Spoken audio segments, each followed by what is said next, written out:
Hello everyone. Today our subject is fundamental of income tax.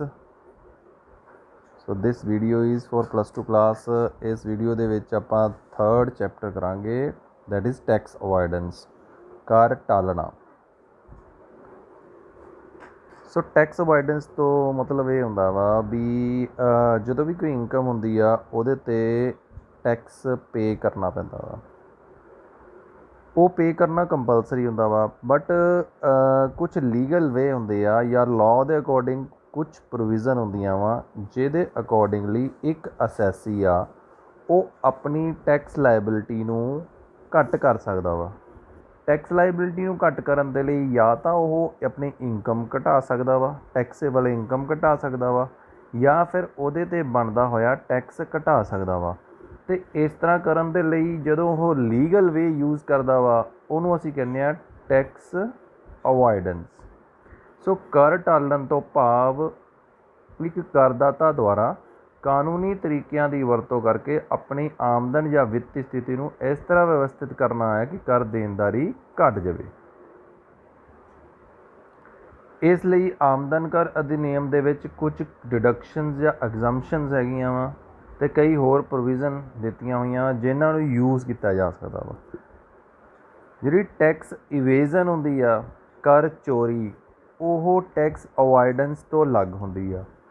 ਜਿਹੜੀ tax ਇਵੇਜ਼ਨ ਯਾਨੀ ਕਰ ਦੀ ਚੋਰੀ ਹੁੰਦੀ ਆ ਉਹ ਇਲੀਗਲ ਵੇ ਨਾਲ ਟੈਕਸ ਬਚਾਉਣਾ ਹੁੰਦਾ ਵਾ, ਯਾਨੀ ਕਿਸੇ ਆਮਦਨ ਨੂੰ ਛੁਪਾ ਲੈਣਾ ਜਾਂ ਬਣਦਾ ਟੈਕਸ ਨਾ ਦੇਣਾ, ਉਹਨੂੰ ਕਰ ਦੀ ਚੋਰੀ ਕਹਿੰਦੇ ਆ। ਪਰ ਜਿਹੜੀ ਟੈਕਸ ਅਵੋਇਡੈਂਸ ਹੁੰਦੀ ਆ ਯਾਨੀ ਕਰ ਟਾਲਣਾ ਹੁੰਦਾ, ਇਹ ਲੀਗਲ ਵੇ ਪ੍ਰੋਵੀਜ਼ਨ ਦੇ ਅਕੋਰਡਿੰਗਲੀ ਕੀਤਾ ਜਾਂਦਾ ਵਾ। ਕਰ ਚੋਰੀ ਆ ਜਿਹੜੀ ਉਹ ਗੈਰ ਕਾਨੂੰਨੀ ਹੁੰਦੀ ਆ, ਜਦਕਿ ਜਿਹੜੀ ਕਰ ਟਾਲਣਾ ਵਾ ਉਹ ਕਾਨੂੰਨੀ ਤੌਰ 'ਤੇ ਮਨਜ਼ੂਰ ਆ।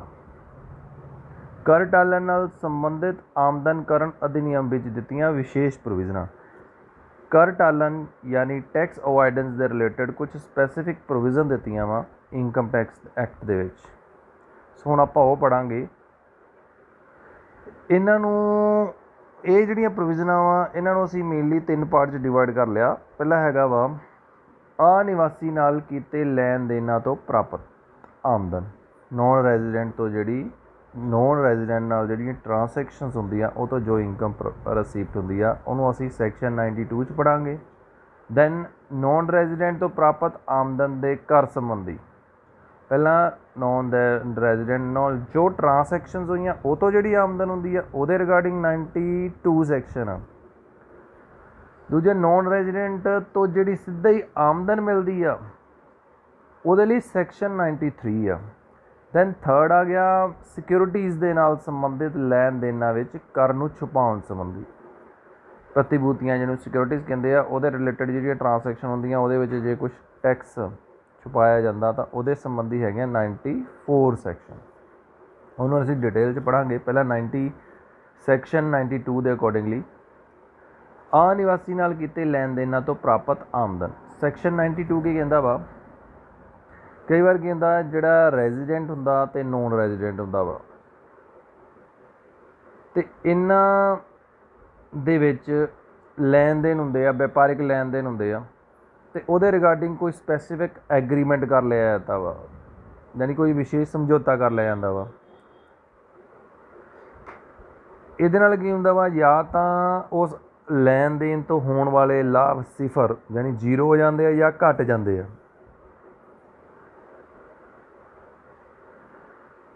ਮਤਲਬ ਜਦੋਂ ਰੈਜ਼ੀਡੈਂਟ ਅਤੇ ਨੋਨ ਰੈਜ਼ੀਡੈਂਟ ਨੇ ਆਪਣੀ ਡੀਲਿੰਗ ਕਰ ਲਈ ਤਾਂ ਉਹਨਾਂ ਨੇ ਇੱਕ ਇਹੋ ਜਿਹਾ ਐਗਰੀਮੈਂਟ ਕਰ ਲਿਆ ਜਿਹਦੇ ਨਾਲ ਉਹਨਾਂ ਦਾ ਨਾ ਟੈਕਸ ਬਹੁਤ ਘੱਟ ਬਣ ਗਿਆ ਜਾਂ 0 ਬਣ ਗਿਆ। ਤਾਂ ਇਹੋ ਜਿਹੀ ਸਥਿਤੀ ਦੇ ਵਿੱਚ ਜਿਹੜਾ ਇਨਕਮ ਟੈਕਸ ਅਥੋਰਿਟੀਜ਼ ਹੁੰਦੀਆਂ ਵਾ, ਯਾਨੀ ਕਿ ਜਿਹੜਾ ਕਰ ਨਿਰਧਾਰਨ ਅਧਿਕਾਰੀ ਹੁੰਦਾ ਵਾ, ਉਹ ਆਪ ਡਿਸਾਈਡ ਕਰਦਾ ਵਾ ਵੀ ਇਸ ਟ੍ਰਾਂਸੈਕਸ਼ਨ ਦੇ ਵਿੱਚ ਲਾਭ ਕਿੰਨਾ ਹੋਇਆ ਵਾ ਅਤੇ ਜਿੰਨਾ ਫਿਰ ਉਸ ਕਰ ਅਧਿਕਾਰੀ ਨੇ ਕਹਿ ਤਾ ਵੀ ਇਸ ਟ੍ਰਾਂਸੈਕਸ਼ਨ 'ਚ ਇੰਨਾ ਲਾਭ ਬਣਦਾ ਤਾਂ ਉਸ ਲਾਭ ਦੇ ਅਕੋਰਡਿੰਗਲੀ ਹੀ ਟੈਕਸ ਦਿੱਤਾ ਜਾਂਦਾ ਵਾ, ਯਾਨੀ ਕਿ ਉਹ ਲਾਭ ਹੀ ਅਸੈਸੀ ਦੀ ਆਮਦਨ ਦੇ ਵਿੱਚ ਸ਼ਾਮਿਲ ਕੀਤਾ ਜਾਵੇਗਾ। ਇਨਕਮ ਟੈਕਸ ਦੇ ਰੂਲ 10 ਸੈਕਸ਼ਨ 92 ਦੇ ਅਕੋਰਡਿੰਗਲੀ ਜਿਹੜਾ ਕਰ ਨਿਰਧਾਰਨ ਅਧਿਕਾਰੀ ਆ ਉਹ ਹੇਠ ਲਿਖੇ 3 ਤਰੀਕਿਆਂ ਦੇ ਵਿੱਚੋਂ ਕਿਸੇ ਵੀ ਤਰੀਕੇ ਦੇ ਨਾਲ ਲਾਭ ਦੀ ਰਕਮ ਨੂੰ ਡਿਸਾਈਡ ਕਰ ਸਕਦਾ ਵਾ ਵੀ ਉਹਦਾ ਲਾਭ ਕਿੰਨਾ ਹੋਇਆ, ਮਤਲਬ ਲਾਭ ਆਮਦਨ ਦੇ ਵਿੱਚ ਕਿੰਨਾ ਸ਼ਾਮਿਲ ਕੀਤਾ ਜਾਣਾ ਵਾ। ਪਹਿਲਾ ਤਾਂ ਹੈਗਾ ਵਿਕਰੀ 'ਤੇ ਇੱਕ ਨਿਸ਼ਚਿਤ ਪ੍ਰਤੀਸ਼ਤ, ਸੇਲ 'ਤੇ ਇੱਕ ਸਰਟਨ ਪਰਸੈਂਟੇਜ, ਸਪੈਸੀਫਿਕ ਪਰਸੈਂਟੇਜ, ਜਾਂ ਇਸ ਤਰ੍ਹਾਂ ਦੀ ਟ੍ਰਾਂਜੈਕਸ਼ਨ ਤੋਂ ਹੋਣ ਵਾਲਾ ਲਾਭ ਜੋ ਉਸ ਨੂੰ ਠੀਕ ਲੱਗਦਾ ਵਾ, ਜੋ ਉਸ ਨੂੰ ਉਚਿਤ ਲੱਗਦਾ। ਮਤਲਬ ਉਹ ਦੇਖੂਗਾ ਵੀ ਇਹ ਇਸ ਤਰ੍ਹਾਂ ਦੀ ਸੇਲ 'ਤੇ ਕਿੰਨੇ ਪਰਸੈਂਟ ਪ੍ਰੋਫਿਟ ਹੋ ਸਕਦਾ, ਜਾਂ ਇਸ ਤਰ੍ਹਾਂ ਦੇ ਲੈਣ ਦੇਣ ਦੇ ਵਿੱਚ ਕਿੰਨੇ % ਲਾਭ ਹੋ ਸਕਦਾ। ਜੋ ਉਹਨੂੰ ਸਪੈਸੀਫਿਕ, ਜੋ ਉਹਨੂੰ ਠੀਕ ਲੱਗਦਾ ਵਾ, ਉਹਦੇ ਅਕੋਰਡਿੰਗਲੀ ਉਹ ਪ੍ਰੋਫਿਟ ਯਾਨੀ ਕਿ ਆਮਦਨ ਕੈਲਕੂਲੇਟ ਕਰੂਗਾ ਵੀ ਇੰਨੀ ਆਮਦਨ ਇਹ ਤੋਂ ਬਣਦੀ ਆ। ਸੈਕਿੰਡ ਹੈਗਾ ਫਾਰਮੂਲਾ ਯੂਜ਼ ਕਰੂਗਾ ਪ੍ਰਪੋਰਸ਼ਨੇਟ ਰਕਮ ਕੱਢਣ ਦੇ ਲਈ। ਇਹਦੇ ਲਈ ਕੀ ਕਰੂਗਾ, ਜਦੋਂ ਅਸੀਂ ਪ੍ਰਪੋਰਸ਼ਨੇਟ ਪ੍ਰੋਫਿਟ ਕੱਢਣਾ ਵਾ, ਵੀ ਇਹ ਕੱਢਣਾ ਵੀ ਇਸ ਲੈਣ ਦੇਣ ਤੋਂ ਕਿੰਨਾ ਪ੍ਰੋਫਿਟ ਹੋਇਆ, ਤਾਂ ਅਸੀਂ ਟੋਟਲ ਪ੍ਰੋਫਿਟ ਉੱਪਰ ਰੱਖਾਂਗੇ, ਕੁੱਲ ਲਾਭ ਉਹਦੇ ਨੀਚੇ ਵਪਾਰ ਦੀਆਂ ਕੁੱਲ ਪ੍ਰਾਪਤੀਆਂ ਰੱਖਾਂਗੇ, ਫਿਰ ਇਸ ਤਰ੍ਹਾਂ ਦੇ ਲੈਣ ਦੇਣ ਤੋਂ ਪ੍ਰਾਪਤੀ ਰੱਖਾਂਗੇ, ਯਾਨੀ ਕੁੱਲ ਪ੍ਰਾਪਤੀਆਂ ਤੋਂ ਉਹਨੂੰ ਕਿੰਨਾ ਲਾਭ ਹੋਇਆ ਅਤੇ ਇਸ ਤਰ੍ਹਾਂ ਦੀਆਂ ਪ੍ਰਾਪਤੀਆਂ ਤੋਂ ਕਿੰਨਾ ਲਾਭ ਹੋਇਆ, ਇਹਨੂੰ ਗੁਣਾ ਕਰ ਲਾਂਗੇ। ਯਾਨੀ ਕੁੱਲ ਲਾਭ ਵੱਡੇ ਕੁੱਲ ਪ੍ਰਾਪਤੀਆਂ ਗੁਣਾ ਇਸ ਤਰ੍ਹਾਂ ਦੇ ਲੈਣ ਦੇਣ ਤੋਂ ਪ੍ਰਾਪਤ। ਇਸ ਤਰ੍ਹਾਂ ਇਹ ਪ੍ਰਪੋਰਸ਼ਨੇਟ ਪ੍ਰੋਫਿਟ ਲੱਭ ਜੂਗਾ ਵੀ ਉਹਨੂੰ ਇਸ ਲੈਣ ਦੇਣ ਤੋਂ ਕਿੰਨਾ ਵਾ। ਥਰਡ, ਇਸ ਤੋਂ ਇਲਾਵਾ ਵੀ ਇਨਕਮ ਟੈਕਸ ਜਿਹੜਾ ਅਥੋਰਿਟੀ ਆ ਉਹ ਕੋਈ ਹੋਰ ਵੀ ਮੈਥਡ ਯੂਜ਼ ਕਰ ਸਕਦਾ ਵਾ ਜੋ ਉਹਨੂੰ ਐਪਰੋਪਰੀਏਟ ਲੱਗਦਾ ਵਾ, ਕੋਈ ਵੀ ਮੈਥਡ ਯੂਜ਼ ਕਰਦਾ।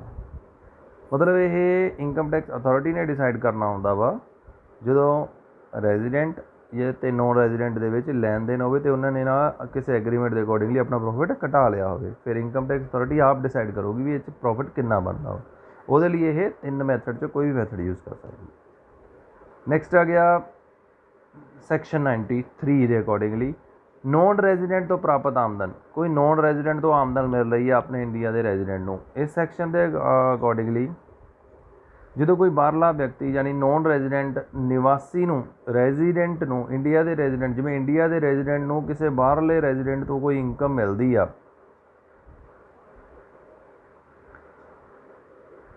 ਤਾਂ ਉਦੋਂ ਇਹ ਸੈਕਸ਼ਨ 93 ਐਪਲੀਕੇਬਲ ਹੁੰਦਾ। ਇਹਦੇ ਵਿੱਚ ਆ ਜਦੋਂ ਕੋਈ ਅਨਿਵਾਸੀ ਕਿਸੇ ਨਿਵਾਸੀ ਨੂੰ ਆਪਣੀ ਸੰਪੱਤੀ ਜਾਂ ਆਮਦਨ ਦੀ ਬਦਲੀ ਕਰ ਦਿੰਦਾ ਵਾ ਜਾਂ ਉਸ ਆਮਦਨ ਨੂੰ ਯੂਜ਼ ਕਰਨ ਦਾ ਅਧਿਕਾਰ ਉਸ ਨੂੰ ਦੇ ਦਿੰਦਾ ਵਾ, ਤਾਂ ਜੋ ਵਿਅਕਤੀ ਉਸ ਆਮਦਨ ਨੂੰ ਵਰਤ ਰਿਹਾ ਵਾ ਜਾਂ ਉਸ ਸੰਪੱਤੀ ਨੂੰ ਵਰਤ ਰਿਹਾ ਜਿਹਤੋਂ ਆਮਦਨ ਮਿਲ ਰਹੀ ਆ, ਤਾਂ ਉਹ ਆਮਦਨ ਵਰਤਣ ਵਾਲੇ ਵਿਅਕਤੀ ਦੀ ਮੰਨੀ ਜਾਏਗੀ। ਮਤਲਬ ਕਿਸੇ ਦੀ ਕੋਠੀ ਪਈ ਆ, ਮੰਨ ਲਓ ਕਿਸੇ ਫੋਰਨਰ ਦੀ ਇੰਡੀਆ ਦੇ ਵਿੱਚ ਕੋਠੀ ਪਈ ਆ, ਫੋਰਨਰ ਨੇ ਇੱਥੇ ਇੱਕ ਪਰਸਨ ਆ ਉਹਨੂੰ ਦੇਤੀ ਵੀ ਯਾਰ ਤੂੰ ਦੇਖ ਲਾ ਇਹ ਕੋਠੀ, ਜਾਂ ਤੂੰ ਆਪ ਰੱਖ ਲਾ ਜਾਂ ਅੱਗੇ ਕਿਰਾਏ 'ਤੇ ਦੇ ਦੇ, ਜਿਵੇਂ ਮਰਜ਼ੀ ਕਰ ਲਾ। ਉਹਨੇ ਉਹਨੂੰ ਅੱਗੇ ਕਿਰਾਏ 'ਤੇ ਦੇਤਾ, ਉਹ ਤੋਂ ਜਿਹੜਾ ਕਿਰਾਇਆ ਆਉਂਦਾ ਨਾ ਹੁਣ ਉਸ ਵਿਅਕਤੀ ਦੀ ਇਨਕਮ ਮੰਨੀ ਜਾਊਗੀ ਜੋ ਇੰਡੀਆ ਦੇ ਵਿੱਚ ਆ, ਅਤੇ ਉਸ ਵਿਅਕਤੀ ਨੂੰ ਹੀ ਉਸ ਇਨਕਮ 'ਤੇ ਟੈਕਸ ਦੇਣਾ ਪਵੇਗਾ। ਇਹਦੇ ਲਈ ਕੁਛ ਰੂਲਸ ਆ ਕੀ ਆ ਵੀ ਪਹਿਲੇ ਤਾਂ ਇਹ ਵੀ ਸੰਪੱਤੀ ਟਰਾਂਸਫਰ ਹੋਣੀ ਚਾਹੀਦੀ ਹੈ ਉਸ ਵਿਅਕਤੀ ਦੇ,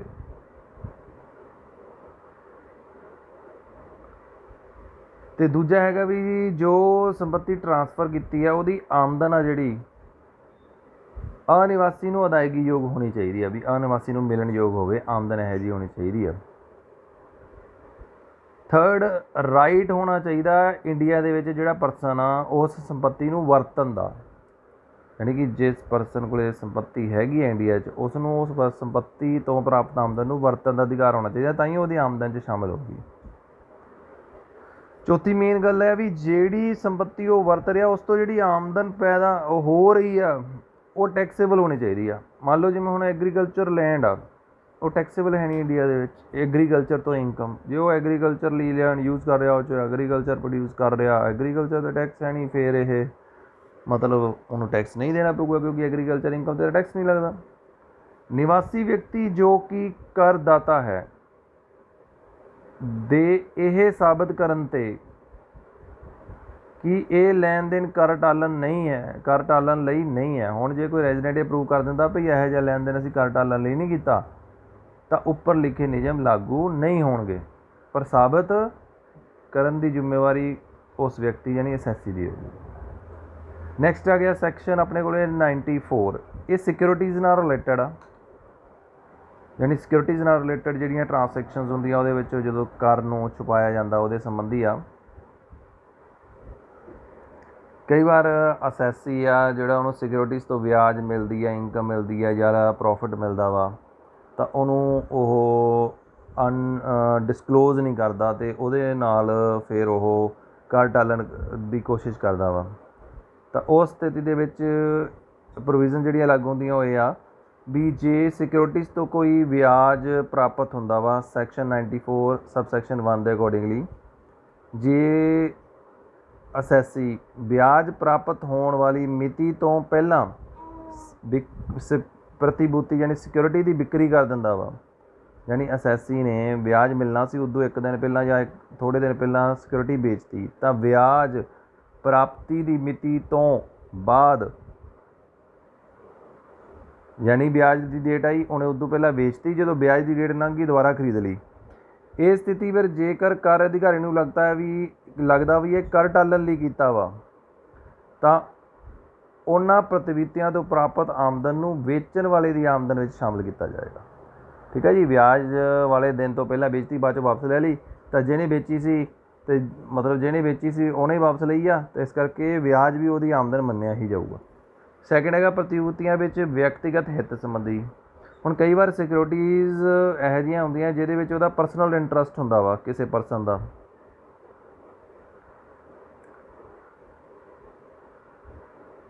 ਮਤਲਬ ਕੋਈ ਸਿਕਿਉਰਿਟੀਜ਼ ਆ ਜਿਹਦੇ ਵਿੱਚ ਉਹਦਾ ਪਰਸਨਲ ਇੰਟਰਸਟ ਆ, ਪਰ ਉਹਨੂੰ ਕੋਈ ਉਹ 'ਤੇ ਇਨਕਮ ਪ੍ਰਾਪਤ ਨਹੀਂ ਹੋ ਰਹੀ, ਜਾਂ ਜਿਹੜੀ ਇਨਕਮ ਪ੍ਰਾਪਤ ਹੋ ਰਹੀ ਆ ਉਹ ਅਸਲ ਇਨਕਮ ਤੋਂ ਘੱਟ ਪ੍ਰਾਪਤ ਹੋ ਰਹੀ ਆ, ਤਾਂ ਜਿੰਨੀ ਉਹਨੂੰ ਅਸਲ ਇਨਕਮ ਪ੍ਰਾਪਤ ਹੋ ਰਹੀ ਆ ਉਹੀ ਉਹਦੀ ਕਰਯੋਗ ਆਮਦਨ ਮੰਨੀ ਜਾਵੇਗੀ। ਤੀਜਾ ਪ੍ਰਤੀਭੂਤੀਆਂ ਦੇ ਵਪਾਰ ਦੌਰਾਨ ਪ੍ਰਾਪਤ ਵਿਆਜ ਸੰਬੰਧੀ। ਜਿਹੜੇ ਸਿਕਿਉਰਿਟੀਜ਼ 'ਚ ਡੀਲ ਕਰਦੇ ਆ, ਜਿਹੜਾ ਸਿਕਿਉਰਿਟੀਜ਼ ਦਾ ਬਿਜ਼ਨਸ ਕਰਦੇ ਆ ਯਾਨੀ ਉਹਦੀ ਖਰੀਦ ਵੇਚ ਕਰਦੇ ਆ, ਉਹਨਾਂ ਕੋਲ ਸਿਕਿਉਰਿਟੀਜ਼ ਐਜ਼ ਏ ਸਟਾਕ ਪਈਆਂ ਹੁੰਦੀਆਂ ਵਾ, ਤਾਂ ਉਸ ਦੌਰਾਨ ਜਿਹੜਾ ਵਿਆਜ ਉਹਨਾਂ ਨੂੰ ਪ੍ਰਾਪਤ ਹੁੰਦਾ ਵਾ, ਤਾਂ ਉਹਦੇ ਬਾਰੇ ਇਹ ਪ੍ਰੋਵੀਜ਼ਨ ਆ ਸੈਕਸ਼ਨ 94 ਸਬ ਸੈਕਸ਼ਨ 3। ਜੇਕਰ ਖਰੀਦਦਾਰ ਅਤੇ ਵਿਕਰੀਕਰਤਾ ਵਿਚਕਾਰ ਸਮਝੌਤੇ ਕਾਰਨ ਇਹ ਵਿਆਜ ਅਸੈਸੀ ਦੀ ਆਮਦਨ ਨਹੀਂ ਮੰਨੀ ਜਾਂਦੀ, ਤਾਂ ਵਪਾਰ ਤੋਂ ਲਾਭ ਹਾਨੀ ਗਿਆਤ ਕਰਨ ਸਮੇਂ ਇਸ ਤਰ੍ਹਾਂ ਦੀ ਆਮਦਨ ਛੱਡ ਦਿੱਤੀ ਜਾਂਦੀ ਆ, ਭਾਵ ਇਸ ਉੱਪਰ ਕੋਈ ਧਿਆਨ ਨਹੀਂ ਦਿੱਤਾ ਜਾਂਦਾ। ਮਤਲਬ ਇੱਕ ਐਗਰੀਮੈਂਟ ਆ ਜਿਹਦੇ ਵਿੱਚ ਇਹ ਸਾਬਿਤ ਹੋ ਗਿਆ ਵੀ ਇਹ ਅਸੈਸੀ ਦੀ ਆਮਦਨ ਨਹੀਂ ਮੰਨੀ ਜਾਊਗੀ, ਤਾਂ ਫਿਰ ਇਹਨੂੰ ਇਨਕਮ ਦੇ ਵਿੱਚ ਸ਼ਾਮਲ ਨਹੀਂ ਕੀਤਾ ਜਾਊਗਾ। ਨੈਕਸਟ ਹੈਗਾ ਰਿਕਾਰਡ ਮਿਤੀ ਤੋਂ ਪਹਿਲੇ 3 ਮਹੀਨਿਆਂ ਵਿੱਚ ਪ੍ਰਤੀਭੂਤੀਆਂ ਦੀ ਖਰੀਦ ਅਤੇ ਲਾਭਾਂਸ਼ ਸੰਬੰਧੀ।